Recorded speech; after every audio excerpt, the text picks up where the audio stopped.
Right. It being 7 o'clock, I hereby call to order this meeting of the Kenmore Planning Commission. First item on the agenda is citizen comment. Any citizen wishing to render comment, please step forward, state your name, your address, and speak to the podium on our left to your right. However, there being nobody in the council chambers appearing to render comment, we appear to have satisfied this element of the agenda. The next item on the agenda is approval of the June 20, 2016 Planning Commission meeting minutes. Do I hear a motion to approve? Move to approve. Do I hear a second? I second. Any discussion or amendment? Yeah, just one thing. Yes, Commissioner. I noticed that it had Doug adjourning the meeting, but just for the record, Doug had to leave, so I technically adjourned the meeting. So. All right. Any objection? Let the historical record. Yes. Show. Any objection to that amendment, that proposed amendment? I might point out that I guess it should state that Vice Chair Orenshaw took over duties as chair after I left, and that would fit in with the fact that he adjourned the meeting. It looks like a 6:43, is that right? I don't remember this. Okay. Can we get that right? I trust the time was. I'm sorry, 6:46. All right. There being no objections to that proposed amendment, it is hereby adopted and the minutes are hereby approved. Oh, no. All in favor of the minutes as amended, please say aye. Aye. Any opposition, please say nay. Any abstentions? There being none, the minutes are approved. Sorry about that. All right. Next item on the agenda is wireless communication facilities. Discussion of presentation to City Council. I invite the staff to the presentation table.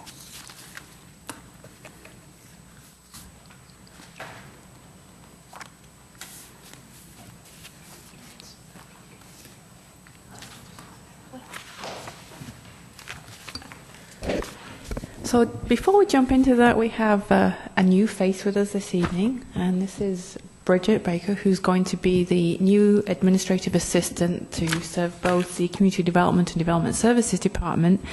And Tila is not going anywhere very far. She's moving desks to take over the permit specialist position. So it's kind of like a year position right now. So you will be seeing a new face here at the Planning Commission meetings, and so when you see emails from Bridget, you now can put a name to a face. So Welcome, Bridget. So, Tila, we won't see you anymore at these meetings?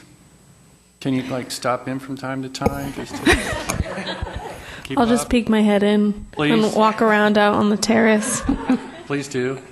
And remember, we're live stream on the internet, so if you get lonely, just tune in at the appointed time. All right. Thank you. Go ahead. So that being said, from the staff perspective, I mean, you have the joint meeting coming up. You have a link to the packet that was sent to the council, along with the PowerPoint presentation that we were intending to make at the council meeting. And so the purpose of tonight's meeting is for you guys to decide how you want to present your recommendation to council and what issues you want to specifically highlight from your perspective. Okay. And I might just add, earlier today I sent out the link to the packet, but Tila copied the agenda bill and 1860, which is the major amendment. So you would have that in front of you tonight in case you didn't have a chance to see the Final version. The link. Okay. Yeah. So Before we move along, I did see an request for a link in from Mike. He's here. Oh, he's here. Oh, who was it? That said they. It was me. Oh, are you? I'm sorry. No, I've just gotten so My brain. comfortable listening to you all on the phone that even though I am here, I'd still like the LinkedIn? opportunity to I'm so sorry. Okay, that was really good. Well, now we can move on. Okay. So, Commissioner Srebnick won't be able to make it, or have we heard? I have not heard anything official from Okay. Deborah, so she might be Okay. showing up. Yes. All right. Is there any more to present? No, All that's right. it. It's your meeting. All right, Commissioners, is there anyone who wants to propose presentation content? All right, we're adjourned, and that will. So you've got a PowerPoint lined up. One thing I was hoping to see in the PowerPoint was a picture from Jim Howard, who said these are the kind of stealth and the tree and the art renderings we might ask for. You know, I'm thinking that it might be worth a few pictures. There have been Right. questions come up, what does a thing on a utility pole look like? What does a small cell look like, etc. So if you all wouldn't mind, I would just add in a very limited number of photos to at least give people an idea of what we're talking about. Any objections? Okay, I Okay. like it. All right. All right. So I was thinking that we would follow the pattern that we've done in the past. Lori, I assume, will make some remarks in conjunction with the PowerPoint presentation. I would make some general remarks in addition to that. And I would invite tonight whoever wants to make additional comments to say a piece. And we do like to have, as we know, more than a few commissioners say something so they know that this is the view of the entire commission. That doesn't, and so we have a commission position, which we voted on. So we could just stick to presenting that. I know there's some commissioners on both sides of this, some who are, would prefer more restrictions on the industry, some who would prefer less on the industry.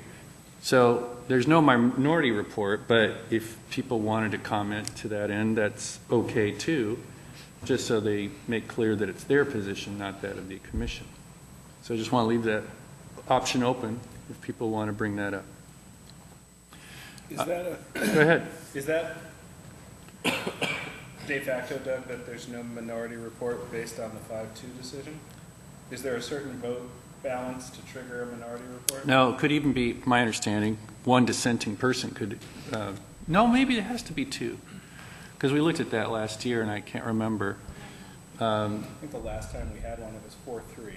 Well, that's true, but that's not the threshold for a minority report. I think it may be that any commissioner can submit a minority report. There's a deadline for doing so, as we know, in a process, and that nobody did so within that deadline. So, Right, so and I would say that if every time the Planning Commission presented a recommendation, there was a minority report, you need to think carefully about that and think that through about how you want to approach it. I mean, maybe even discuss amongst yourselves or not, or if there's clearly a strong group that feels, you know, if every person who dissented presented a minority report, I think it would be very confusing for the city council. Right. But it's possible, I guess. Well, I didn't want to close the door to Right. anybody Oh, who no. wanted to elaborate on one side of the argument. I don't think that's, I'm not objecting to that myself. And it wouldn't be a minority report. It would just be, and I'd like to add, Right. from my perspective, X, if that's how you want to go. But I think, and there's language in the rules and procedures for the Planning Commission that our goal is consensus, that we try to present a unified position. I think we've always tried to do that. It's only really exceptional cases when there's a minority report, but I don't think there's a minimum vote threshold for submitting one. May Is I? there a statutory time period that's passed? It's in the rules and procedures. in there. So keep talking amongst yourselves, and we'll try and find. We're looking up online now what the rules say for that. Could Okay, I? Tila's going to read it. Oh, good. Section 6. You can write. Here. Uh-huh. When, despite the best efforts of each member, a consensus cannot be reached, minority reports may be prepared and forwarded to the City Council. When a decision is reached, a member not voting with the majority may prepare a minority report. When the minority is comprised of more than one individual, and if requested, the minority report may be prepared by Community Development Department staff. A minority report or request for preparation of a minority report shall be made within 7 calendar days of the date of majority action, or the right to transmit such report shall be deemed to have been waived. All minority reports shall be signed by the members who prepare or request preparation of the report and shall be forwarded to the mayor and city council by the chair. So 7 days having passed since the vote, the vote was 3 weeks ago, there's a waiver of the minority report. Okay. So then if we wanted to talk to alternative views on some of the, then we'd make time within the verbal presentation for that? Right. So, yeah. So as I was saying, my thought is, and we can all discuss this, that we're a commission. We voted 7-0 on most of the changes. There was, after I left, a 5-2 vote on some of the minor changes. So I think we want to try and present this as a unified position. But I'm not saying that I would object if somebody said, and I happen to think X, but that's not the commission's position. But I would qualify that by saying, just do it judiciously, so it doesn't confuse the council. Was the 5-2 vote on minor provisions, or was it on adopting? My recollection, and I was by phone, so it was sometimes difficult to follow, but was the 5-2 vote on adopting the entirety of staff's recommendations? That's what I thought. Yes. Then I stand corrected.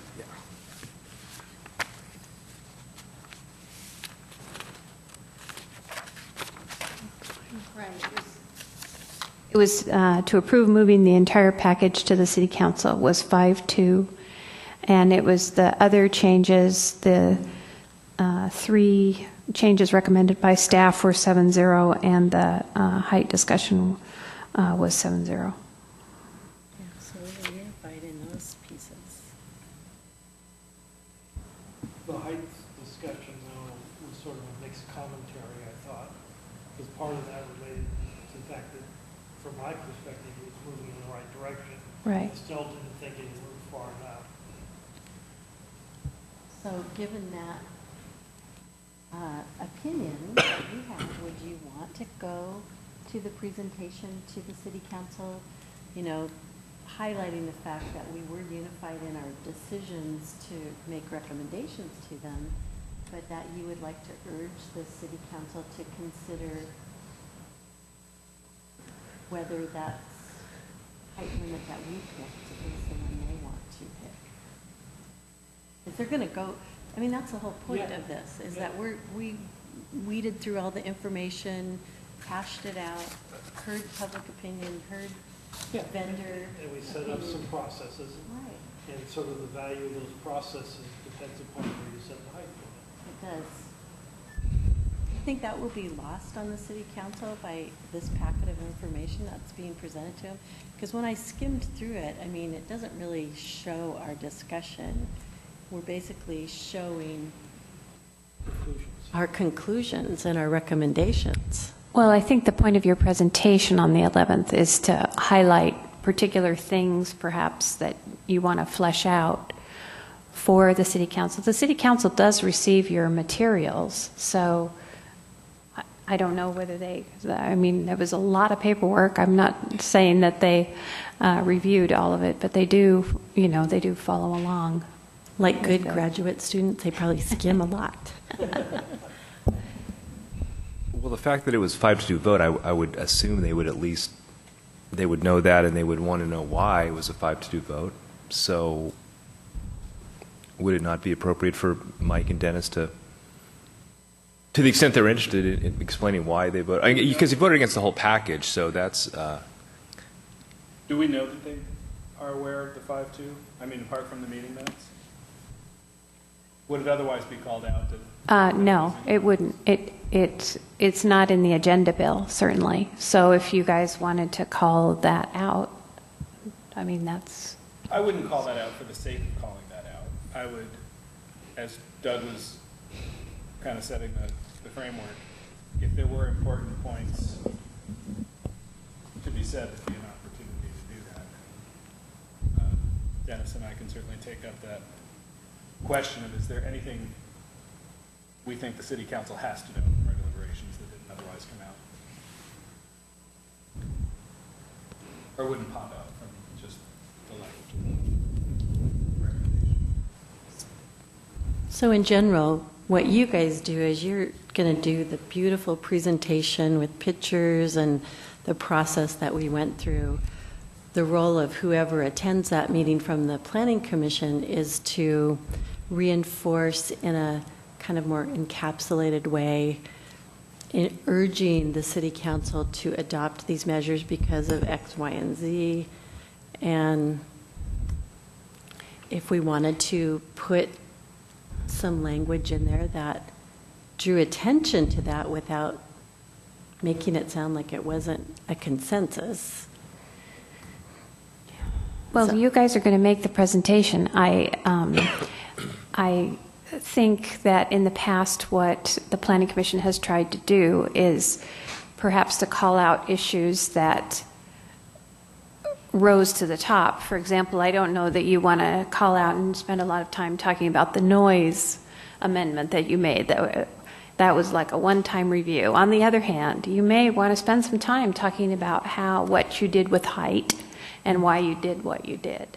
And I also think it would be helpful to highlight the decision we made to remove ham radio operators from some of these, and we requested that get its own chapter, because that's important to public safety, and it is a decision that we talked about, had different people come in, but the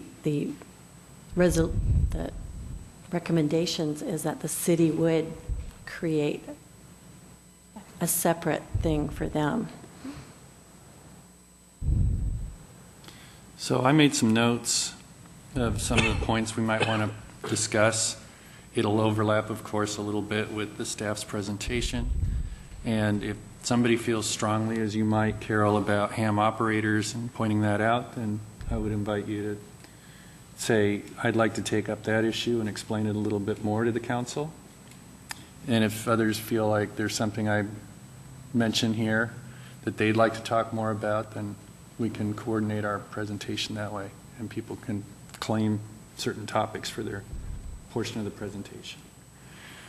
So I think the primary point we intend to make to the council is that our recommendation reflects an effort to balance the citizens' interest in full coverage from wireless providers and the value of that, which we all rate highly, against the obstruction that these facilities create to views and aesthetics. And the staff had recommended originally, and feel free to correct me in any of this if I'm wrong, that the antenna be allowed to exceed by 15 feet existing utility poles up to a maximum of 50 feet. And most utility poles are 35 feet, so that the maximum height would accommodate that 15 feet. The industry strongly objected. They argued, and they attended virtually every meeting, and argued that other jurisdictions were more accommodating, had either no height limits or taller height limits, and broader allowances. They argued at various times that our proposal would violate federal law. We had responded with questions about industry technology and the trend toward more efficient and smaller antenna. And one reason for limiting the heights would be to give incentives to the industry to use that technology and further develop that technology so they could provide full coverage with a minimum of obstruction. And the overriding point is that we don't know how tall or how many towers they need to provide full coverage. And we had asked, and we can't get a firm answer on that. And in fairness to the industry, it's because it's hard to know in the future what the demand is going to be, which has been increasing rapidly since about 2009, and how efficiently they can provide that service. So our basic principle was to limit the automatic permission for them to build or modify towers at a certain height. And if they needed to go above those heights to provide full coverage, that they go through a more elaborate process that would include a public hearing and the opportunity for the public to object and express those objections. And then for those case-by-case proposals to develop taller towers, the city and the Director of Development Services in particular would be able to consider all that before making that final decision. In short, this is an area where there's just not very much information. And rather than give the industry a blank check to build tall towers that can't be removed in the future without exercising eminent domain, we give them limited permission to erect towers, but above those limits, they have to seek public approval. And that way we have much more control over how many and how tall these towers are. Maybe instead of using the word control, we can use the word collaborate as a city on behalf of our citizens. Right. I think what you mean is that we get this broader input Yes. before the city makes a decision, both from the industry and from the citizens. Yeah. Does that make sense? I think it's an excellent summary. One thing I might want to think about adding is we did have a public hearing. It took a lot of Yep. input from the public. It was very clearly very sensitive and very much opposed to anything was going to obstruct views and also the aesthetic piece of this. So we took that very heavily into account in creating our balance. Yes, that's good. Although we didn't get that at the public hearing. I don't think we had, Public hearing, but you may have it. Right, I think he's thinking of the previous public hearing when there was an application Right. received in the city. right, and I'm glad you brought that up. So now I know what you're referring to. I was hoping, and if it weren't Deborah, then maybe you would step in, because I know Deborah was part of that, I think, objection to that 59-foot tower, and where was it located? It was up in I'm sorry, it was up in the North Lake neighborhood, but I don't remember the exact cross streets. I think she said she would. Yeah, she and her somehow she neighbors knew were part about of it. that. Area. So I thought she would be the ideal person to talk about, here's what happens when you don't regulate this and you throw a tall monopole up there, and that one was 59 feet. We've set our limit at 55 with a minor adjustment allowance up to 60. So we know that's a point Yeah. where people start objecting. Yeah. The number wasn't picked out of thin air. And this is what can happen when you throw up a tower without any regulation or public input. And so there was a petition with, I think, 110 signatures presented to the council as part of that decision. So I don't know if you want to, or if we should. Well, Deborah, she knows the details. Right. I wasn't. Right. But if she isn't here, then I'd be happy to Okay. bring that subject up. So that's what I was thinking, is I would give that broader overview, and that you or Deborah would come up with here's why we picked 60, here's what's happened in the past, we know this is sensitive, and people have objected to something that height.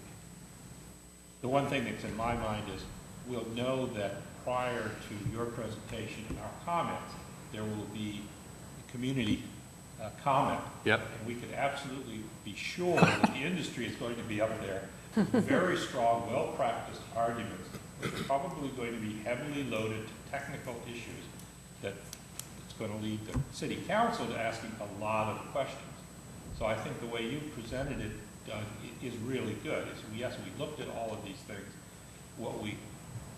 paraphrasing, Yeah. but in the sense of what we come up with is there isn't a whole lot of science here that we can go to and say that 60 foot versus 30 foot, so we took these things into consideration and tried to create a process that would give us room in the future to be able to review this and give input to the public. I think that is a good counter to what the industry may be asking for. Right. I noticed in the materials that you presented us with that it mentioned that the industry attorneys were, in fact, had asked for and received a meeting from the city manager and the director of development services. The mayor was actually And the at mayor. that meeting. And And then they're seeking individual meetings with council members? that was our understanding, although we talked with a couple of council members today who had not been contacted, so I don't know. Do we know the status of that lobbying effort? Other than the mayor, I don't know if there's been any other individual council members who've been contacted. Okay.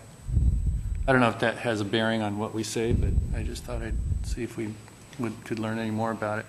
As you said, they've already started. Yeah, I mean, it's logically expected to be a heavy lobbying on this by these folks. And maybe that's part of what we want to bring into our conversation discussions. One of the things we recognize is there was a very prominent and important economic interest here on the part of the industry to have a maximum height out here. And a lot of this, that's what it came down to. On the other side, we have significant comment from the public that is opposed to that, and that's what we had to weigh. I think just making sure that everyone is clear that we've got an economic interest and a public wish that is a conflict throughout this. And our What we try to do is come to a balance. Right. And in fact, our recommendation is even higher, taller than that which the staff originally recommended, and we did that in response to those presentations by the industry. I wonder, too, if anybody wants to comment on, what was it? The industries, they referred a lot to existing facilities and their reluctance to, or their need for having all those existing facilities plus new facilities to accommodate the trend in demand, and what I see as an economic disincentive to replace existing facilities with more efficient facilities, because why would they unless they're required to do so?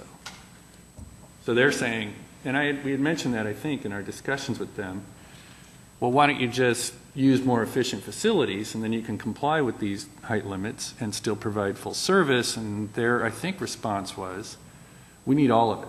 We need the old ones, we're going to need the new ones. But my thought was, I was left thinking, well, why couldn't you replace the old ones with more efficient ones? But on the other hand, their economic incentive is to leave it unless they have to replace it. But that also, Go ahead, Carol. but that also tags into emerging technologies, which, since we've started our discussion, you can find a lot of discussion about this out there. You know, I did a little bit of poking around at the first of the year and kind of came up with, you know, the DAS module, smaller antenna things. But if you go out there, the actual platforms that they're going to run all this stuff on is going to change. And they are big companies. They want to maintain where they have a footprint, but that's why we have a marketplace. If some other younger company wants to bring an emerging technology and they can raise the money and do it, and I mean, think about it. It's like the difference between railroad tracks and an airplane. Actually, that is the difference in that emerging technology. But nobody knows what the future is going to be. What we're trying to do is protect our city, and one of their complaints, the industry leaders' complaints, is that we have a unique topography, and we do. They can't put a tower out in the middle of the lake, right? So they have to put it on the land, but we also have a beautiful view, and the future of our city really encoded in our comprehensive plan is to use that natural topography to enhance the livability of our city, not just for our citizens, but for the region. And we have lots of different things going on in our city that talk about that. So I don't think we have to really like overthink this or get too, you know, heated about it. I think we just need to present what we've done and wait for the questions that come from the city council and be prepared to answer them.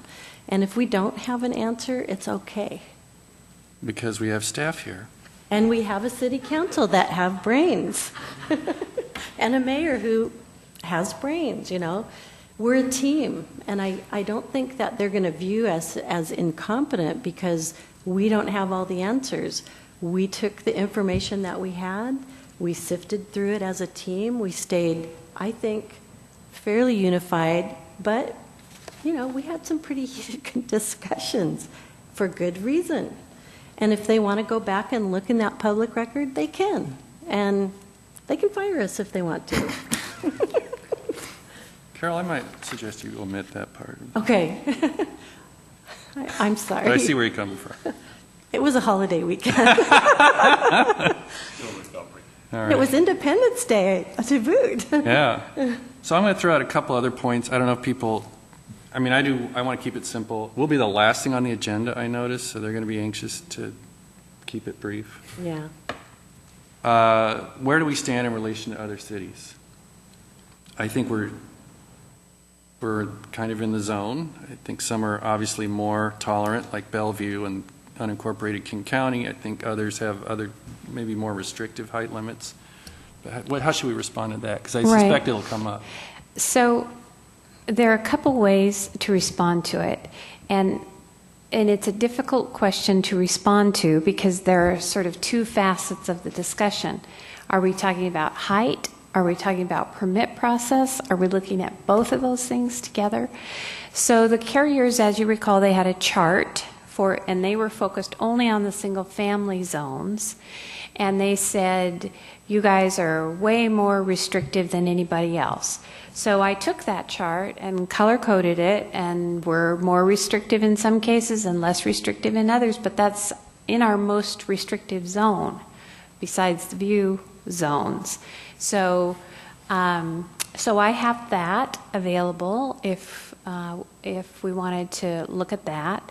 I also was uncomfortable with the focus only on the city's single-family zones. There are lots of zones, including zones that are inside single-family zones, where our rules, there are lots of things that are permitted, but that too has not been emphasized. I have another chart that I could color code that shows that in many zones some of these things are outright permitted.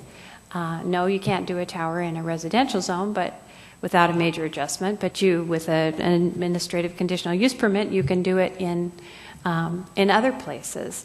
So I don't want that discussion to be lost. Now, trying to compare all of that in all the zones with other jurisdictions, I try to take a stab at it, and there's no easy way to do it. You would have to take a specific topic and how is it permitted and how high can it go? Are we talking?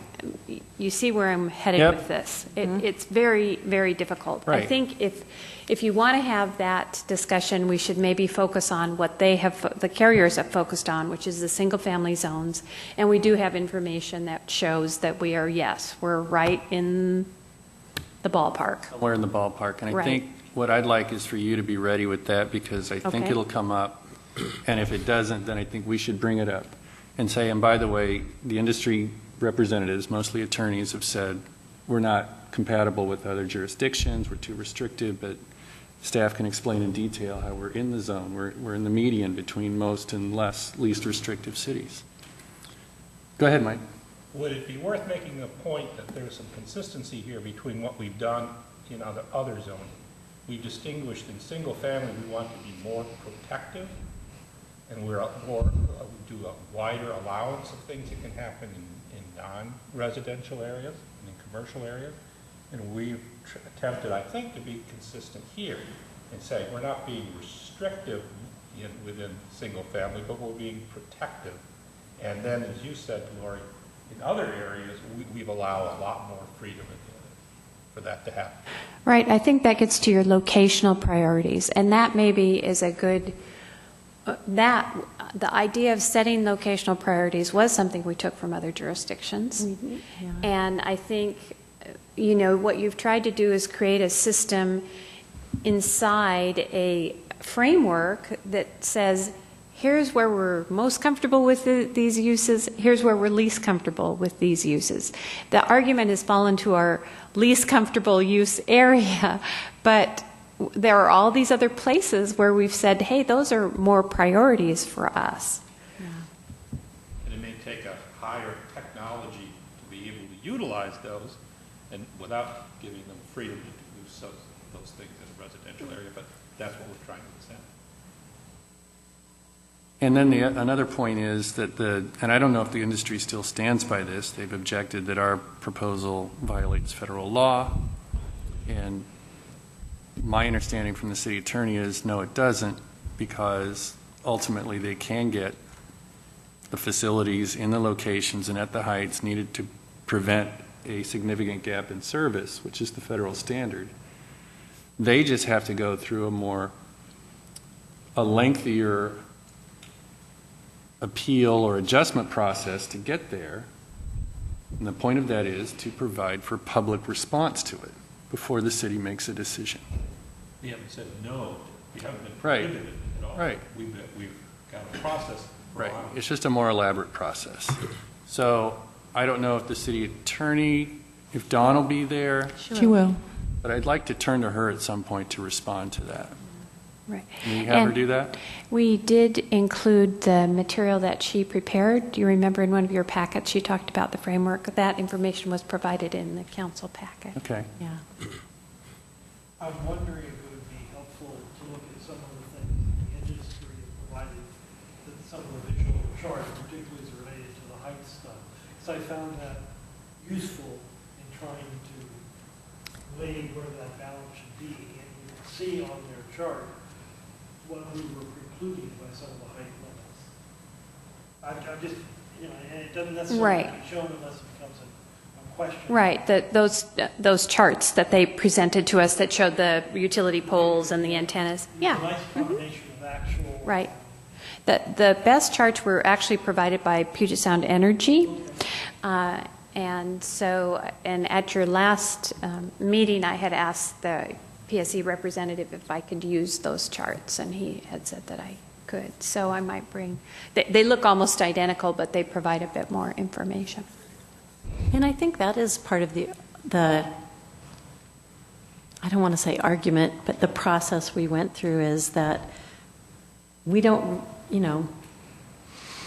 we love that we have facilities, that there's full coverage, that there's a variety of carriers. That's what it should be like. But we don't have any control over the agreements that these carriers make with the utility pole people, the PSE people. And so making a provision for a process with the city when they want to co-locate, if it's a new pole and if it's over a certain height limit, I think is really reasonable. It just is providing a process. Just while I'm thinking about it, and it's related, Carol, to your comment about co-location.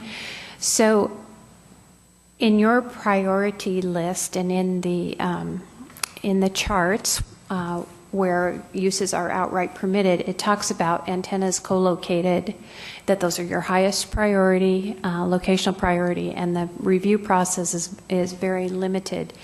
And I want to make sure, because that term is being used in a different way, which is to say that putting an antenna on a utility pole is co-location. That is not the same thing. So that's just a point of clarity, because I think that the council could very easily be confused over that. When in the locational priority in the chart, when we're talking about co-location, it means adding an antenna to an existing wireless facility, whether that's a monopole or maybe it's a wireless facility on a utility pole and you want to add another antenna. So, but I've heard in some discussions to say, well, your highest priority is co-location, so you need to let us go on a utility pole. But that's not the same thing. So I just want to make that point, because it could be confusing. So are you planning to make it? Oh, I wasn't Next Monday? planning to, but unless it suggesting comes we up, make that point? I just wanted, as you're thinking about the choice of terms you wish to use, I would say. Okay. That's good. That's a good clarification. I guess one of the questions I still have in my own mind is the issue of the co-location on the antenna pole. Is that because of some of the height limitations you have, you couldn't get to them, even if they were all their own? Well, actually, with that ECFM process, you can get from 10 to 20 additional feet in height and nearly that much width. On that process, they can make it. Correct. I think their argument was that they're going to quickly run out of existing monopoles. And so what are we going to do about that? But that's not our problem. Our problem is to represent the city, create a process for them to work with, and trust the process. So here's what I'm seeing. You make your presentation with the PowerPoint. I give the overview about balance. Oh, as part of your presentation, you touch on locational priorities. So it's not just about residential height limits. Correct. You talk about how we're within the range of normal for other cities for height limits and restrictions.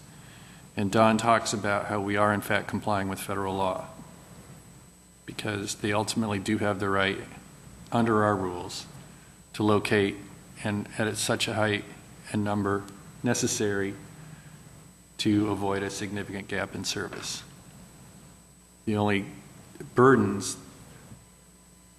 are those related to getting public input before we could exceed 60 feet. So I think that's how the basic presentation will go. So I'm looking, and I think we're going to have Mike and or Deborah talk about the public's reaction to a 59-foot pole in the view area or in the neighborhood to the east of here, west of here, and how we can probably expect similar responses for similar structures. So is there anything else people want to touch on for their, to contribute to this? We didn't really talk about it, but some of my thinking has been on the economic side and what type of unintended consequences that may be counterproductive. And so my comment about the co-location may not be an issue within the special zone that feds have created, but within even our residential, where we have a limit on the height, they may not be able to do 2 antennas just because of the height limit, then depending on how tall the light pole is, or the power pole. They can go to 60 feet in residential. And so, I think this is worth discussing too, either by one of us or staff, how we allowed them, AT&T in particular, who wanted to be able to put 2 8-foot antenna pads on a utility pole and have, I think it's 7 foot, the required 7-foot separation between them. That makes it 23 feet, right? That's 23 feet, and the typical utility pole is 35. So you can go to 60 feet with only a minor adjustment submission to the city, which accommodates AT&T's model antenna proposal. I guess my question is, it is considered a minor adjustment, but I don't know how difficult even that process will be. Well, it's a type 3 hearing process, right? No, the minor adjustment is the equivalent, the same process as the city's conditional use permit. So it's a written opportunity for written comment, and then there are criteria, and the Director of Development Services makes the decision on it. So, for example, if somebody wanted to do a proposal on a utility pole in a single-family area, they would have to do a conditional use permit anyway, and you would just fold the discussion of the minor adjustment into it, looking at those criteria. It would be a combined process. It wouldn't be a separate process. I have no idea what that cost is, and that is part of my concern of how to balance that. And if it's not too expensive, then they will do it. If it's too expensive, they may not be upgrading their equipment or getting 2 towers or whatever they want. And that's what I think, trying to figure out how to cope with that. Right. So that sounds like it's a little outside of what we as a commission agreed on, and if you want to make that as an independent observation, that's fine. My response would be,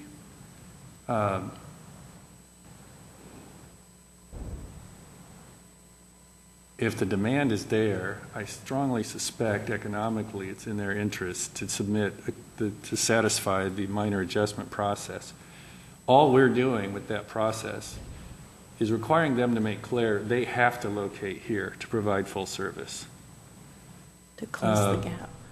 They're just not getting an automatic right to do it.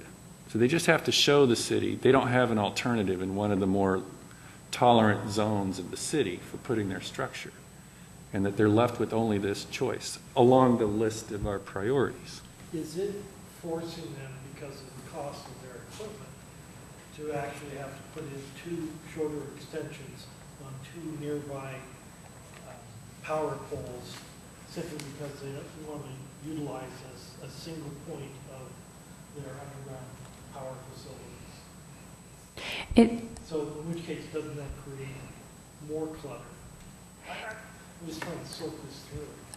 If that is theoretically possible, but if they were going through 2 minor adjustment combined with conditional use permits, practically would they not go for a major adjustment if they had to have service in that area? I think that they would. I mean, that would be a business decision. Or they would look at a different, shorter type of a technology. Yeah, that comes out of the technical side, how much extra service they can provide with that different technology. But we don't, It goes to the issue with a lot of things we don't have. right. Right. We're never going to know. And it's going to change it. And it's going to change, even if we did. Right. So the overriding principle comes back into play, which is we go slowly, we give them limited rights, and if the circumstances justify the need, justify more taller towers or more towers, then they automatically get under these rules. We simply get the public's input before we make that decision. It's sort of like the development agreement with the height limits in our regional business zone. The landowners on the waterfront wanted a blank check. They wanted, we want to go to 60 feet. We haven't gone to 60 feet. We don't need 60 feet or 55 feet. But someday we might. And if we had adopted that, then there'd be this automatic 55-foot height limit in the zone. Instead, we said, no, you got to stick to 40. And if you need more height for a specific project, you can do that if you satisfy the development agreement requirements in the city code.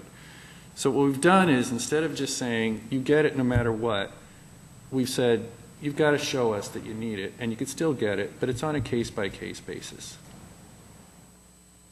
so that we don't overclutter our aesthetics and our views unnecessarily. As I said, we can't get rid of them once they're there unless we use eminent domain. Anybody else? Just a quick question. There's no limit on the number of antennas that a particular carrier can deploy, correct? No. And make that be a response to height restrictions or residential neighborhood restrictions. For example, if you were permitted to put a antenna array at 75 feet that could serve, let's say, 60 square acres or 100 square acres, if they can't go to the height to cover 60 or 70 square acres, they might put 4 arrays in at the permissible 50 feet or 55 feet. Okay. I think that's sort of the same question that Dennis was asking. Yeah. Right. So in order to provide Kenmore the service level they're financially motivated to provide, the consequence could be more antennas as opposed to higher antennas. A greater number of 50-foot antennas than perhaps a 70-foot antenna. If I understand the technology. It's theoretically possible if they wanted to go through 4 permit processes rather than 1. Would they have to go through 4 permit processes? Yes. Even at 20 feet? They go through 1 per pole. If we're talking about either monopoles or we're talking about utility poles, yes, they would go through 4 processes. But if they have a service level agreement with their customers to provide a certain level of voice or data, that may be what they have to do, right? Instead of going to a height that could cover a certain area, Well, that would be if they can't their go high enough, they would have to bring 4 poles up within that same area to distribute. that would be their choice. They could do 4. Well, they can't go to 75. Well, there's a major Oh, adjustment they could with- process. they could- If they want to do that, they can go through 1 permit process and show that they have a gap in service and that they've minimized impacts, and they go through the major adjustment process. They can go to 200 feet if they can prove that. Does And the city have a perspective or a desire to kick back? Let's say they did a 100-foot pole and say we can cover 70 square acres with a 100-foot pole here. can the city kick that back and reject it and say, no, you could just bring 4 poles up at 50 feet and cover the same amount of territory?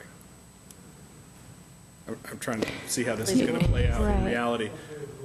Yeah. Yeah, I mean, you have to review the application that's in front of you, so that if somebody submits a permit application, But, that's what you're reviewing. right.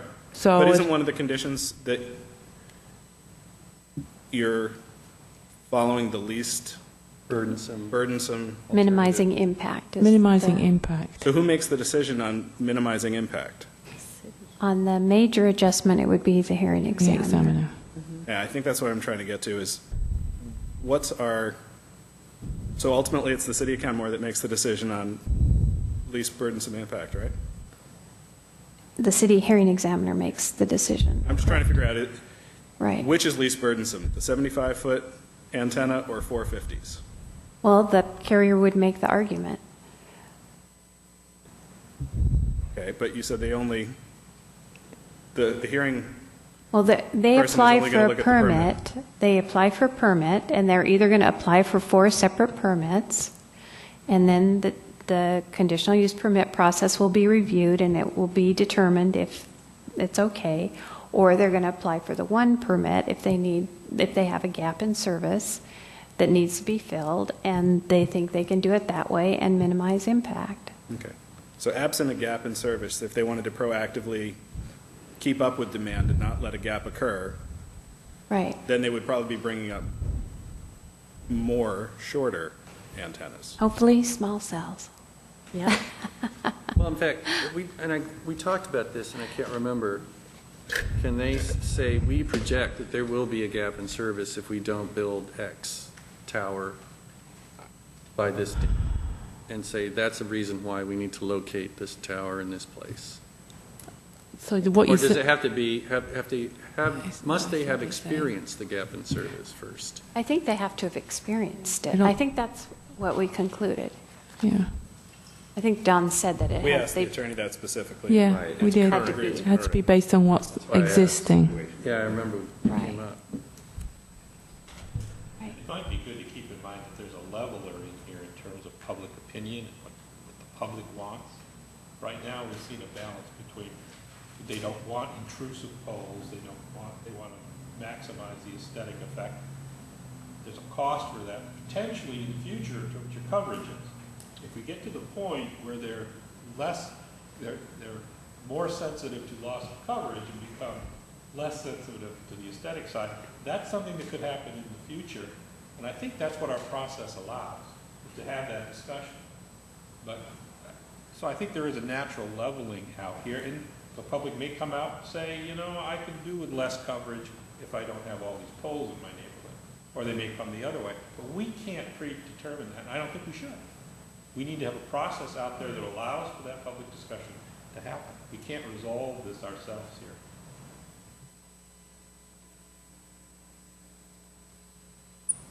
So one thing that I wanted to mention that has come up, as you recall, Verizon appeared at your public hearing, and they said that they were interested in small cells. That was their testimony. And we steered them to the section that said if you only have to get 1 permit if you have multiple small cell facilities. And then after the hearing had closed and you guys had your discussion, there was a second letter that talked about, again, more support for small cells. And since then, in the meeting, they basically were saying, we don't want to do conditional use permits for small cells in single-family neighborhoods, which is not, we didn't have that discussion, partly because, as you know, we can't distinguish between carriers. That's our understanding, that we can't provide support. We can't say we'll let this type of technology go in and not this type of technology that's supposed to be just by height, et cetera. And we hadn't checked with the city attorney. This is a long way of getting to the fact that it may come up before the city council in Verizon's testimony that they don't think there should be a conditional use permit for small cells. Again, that may not be possible, but it might be possible, and this is something the commission never discussed, to do a small height increase, like at 5, if you're only going up 5 feet or No whatever. CUP. No CUP. So I just throw that out there because that's something that could come up, because that testimony on small cells has been evolving after you guys have made your decision. So don't be surprised if that comes up. You might give some thought to that. Okay. I think that just reinforces our thought that this is an evolving process. We haven't even concluded this session, and we already have new technology and new considerations. And so we don't feel that you can mandate anything. You need a process that's going to allow the technology to evolve, new and different decisions to be made. That's the nature of emerging technology, is that it will change. It might change faster or slower than we can predict. And we are, like when we are comparing our policy and our ordinances to other cities, you know, you gotta also, you can't, because you're talking about Bellevue. They have a much bigger population base. They have a different topography than we do. You know, there's just differences that would, like you say, make it too complicated. It's better to create a process and a framework that these carriers can work in as their technologies emerge, and the city gets to be part of the player in that because we have representation as citizens. And, you know, I wish we could come up with all the answers right now so we didn't have to ever review this again. But we can't. So we're going to do the best we can and present what we have so far. And our city council's going to have to chew on it. I'd like to point out, and if somebody does, if this comes up at the presentation, that Bellevue has much more tolerance for this, but Bellevue's not a waterfront community. They're not as dependent on the views of the lake for its economic development. It's got a whole different economic base with a whole different model. And Their goals we are need different? to try, we have made as a policy decision many times the desire to leverage our views of the lake and access thereto for purposes of growing our much smaller economy. Right? So I don't think, and the industry will say, we'll look at Bellevue, and I think we need to distinguish our situation from theirs. But I also want to know if one of you want to talk about how 60 feet with the minor adjustment accommodates what AT&T had requested for a long time, which was a height limit that allows it to put 2 antenna, 8-foot antenna on an existing utility pole in the residential zone. And because I don't know, it's possible the council will get into, as it has with other height limits, okay, where do we pick a number? You know, should we go to 65 or 70? Should we stick with 60? And if we give reasons for 60 as a good place to strike the balance. One reason is, as I said, we've already seen people object to 59 feet. Another reason would be it still accommodates AT&T's desire for this model for a higher utility antenna. Takers? You said it very eloquently. Yeah, but you know, they're going to want to hear from more than one guy. I know Carol's going to chip in, Mike or Deb are going to chip in, but if you guys want to, and I know you guys might chip in with a different point of view. But. Unfortunately, I missed a couple of the meetings. Yeah, right. I'm not saying you're suited for that one, but. But there's a disadvantage. But I'd be happy to talk about how the process Right. accommodates these And I, complicated decisions. right, and I don't mind if it overlaps with something I say, because it will, inevitably, and I'm fine with that. But Mark, does that sound like something I agree you're? with what Mike said. I mean, I think the process is a really key thing, and you guys seem to have that covered. I would certainly second that or add in if there's something I think that you haven't raised, but I think that's just a key aspect of it. So, and also the public input. I mean, I know we had the case with the 59-foot tower, but we had, I think, 1 or 2 public comments in the last 6 months on this. Right. So the process is where we're going to get public input, and we haven't really gotten it yet. We've gotten a lot of the carrier input. So I think that's another, speaks to the importance of the process for anything that kind of deviates from our we're not calling them restrictions, we're calling them, what was your word? Protections? Protections. I think that's was Mike's word. wordsmithing, but I think Mike Vanderline's word. that's very good. So. And really, that is the role of these, the framework and the structure inside the framework is about protections. We're protecting the marketplace, we're protecting our citizens. And the marketplace leaders might not like it. Well, yeah, one other thing, I mean, we're not dealing with a utility monopoly here, we're dealing with a competitive marketplace, right? No one is guaranteed wireless service, correct? If mistake, Aren't they correct me if I'm regulated wrong, by the WUTC, these telecommunications companies? Washington Utility and Transportation Commission. I think the answer is yes, but we haven't really delved into that. I mean, we have franchises with them. I guess my point was that they're in a competitive market and they'll want to provide service. So the idea that if we don't give them exactly what each carrier wants, that somehow service is going to disappear, I think that's already been raised. I just don't think that's going to happen. So to the extent they're, sort of crying wolf on our protections, I think we have a good counter argument against that. Having traveled recently to many locations of Los Angeles, and I have a service that I use, but there's topography where we lost service, and you travel through it and you get service. But is there any place in Kenmore that we know now has no wireless service? Does that exist? The carriers haven't really told us that. So it's kind of a hard thing to say because they don't want to tell you, what if there is a coverage issue in Kenmore. Actually, at one meeting, they said they did not have a coverage issue, that it was exclusively a capacity issue. Right. So At an early meeting, I said, do you have sufficient facilities to provide adequate service? Yes.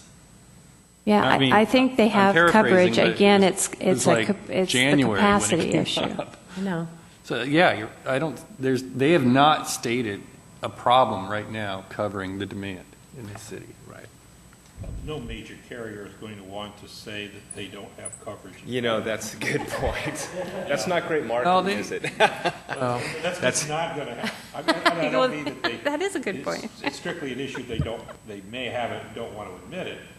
They're going to want to be in this marketplace, and they know that if they're not here, there's a competitive market out there, and they will be replaced. Right. Have any citizens come to the city saying we don't have good cell service? Has the city heard any complaints from citizens or businesses or anyone else? Not that's coming to mind. I mean, I think no, not directly to the city. Okay. I think if people have problems with coverage themselves, they either talk to the provider or they find a different provider. And I don't know if we can bring this up, but my sense is that the demand is so strong and growing that it's by far in their economic interest to satisfy these adjustment procedures rather than not take advantage of that economic that boom that they have been and will probably continue to experience. The goal of the city isn't to make money off the carriers by making many hurdles for them to jump through. That's not the goal of any of this.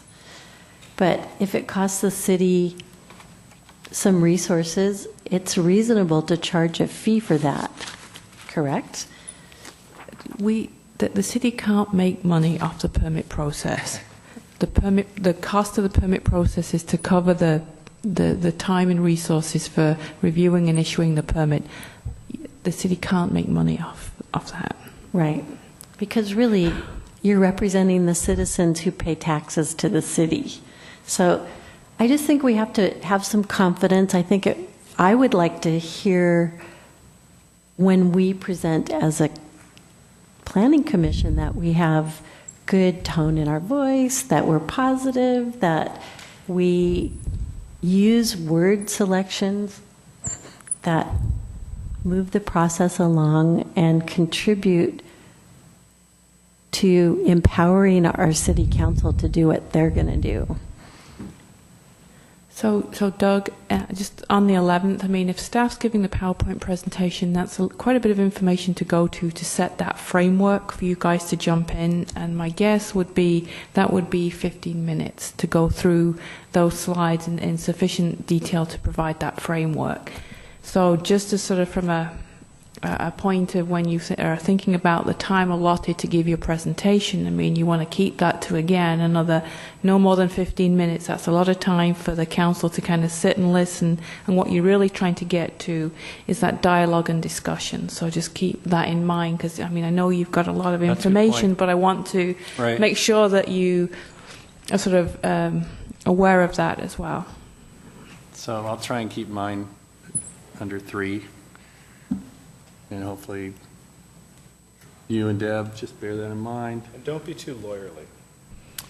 It's hard not to. We actually appreciate that part of you, but we also want to make it a conversation, because that means that nothing's been decided other than our recommendations. All right. So I think we know what our plan is here, right? Okay. Anything else? Any other questions? I just had a question for Lori, I think. We had a conversation a couple of weeks, maybe months ago now, that under a current set of height limits in our table, that no current facilities would be conforming under the new plan. Is that still the case, or has our adjustment to 55 changed things at all? I think that is the case for utility poles. There are some utility poles, I think, that are at 60 feet, and there were, or maybe one, and then there were at 88 feet. For the, let me see if I can find my chart, which of course I don't have sitting right here. There are other facilities, antennas on rooftops, for example. I think those were okay. The towers, the monopole towers, I think would all be over. That would all be non-conforming. So, but we haven't seen a new monopole application, and I think Development Services said 7 years. They haven't seen one. And didn't we say there were only 2 or 3 in the entire city, monopoles? Right. I just can't put my finger. Yeah. It's not that important. That's just what I remember. It was right here. 5 monopoles? Okay. How tall is that one? 90 feet, wasn't That's that? About 90 feet? 90 something feet, 90 or above, yeah. It slopes that way. I know. We're uphill. All right. Exhibit A. Exhibit A. Turn to your left. All right. All right. If that concludes our presentation discussion, then we have reached the end of the meeting. Are there any comments? Oh, go ahead. Could I Lori? make just one other comment in Yeah. answer to Mike's question? So the existing utility poles, the existing height in single-family zones in the current code is 60 feet. So my guess is that those that are at 60 feet were permitted in the city, but the ones that are taller than that were probably done in the county. So that's just a, When you say done in the county, do you mean predating incorporation? right. Okay. Yeah. Okay. I don't want to. Anything else? We're good? All right. Anybody want to comment on other matters before we adjourn? I would like to say I thought the city did a fantastic job with the fireworks display last night, so thank you for that. We'll pass that along to the folks that were very involved in the organization last night. They'll be pleased to hear that. All right. Anything else? And we'll be back on the 19th with That's it. housing strategy. That's what I was going to ask. Is there, okay. Go ahead, Mark. What about August? Do we know our August schedule? Do you know it? It's the first and third Tuesdays. Okay. Not to be as smart about it, but yes, we still plan on meeting in August to continue the discussion on the housing strategy. All right. Any new business? There being none, I hereby adjourn this meeting.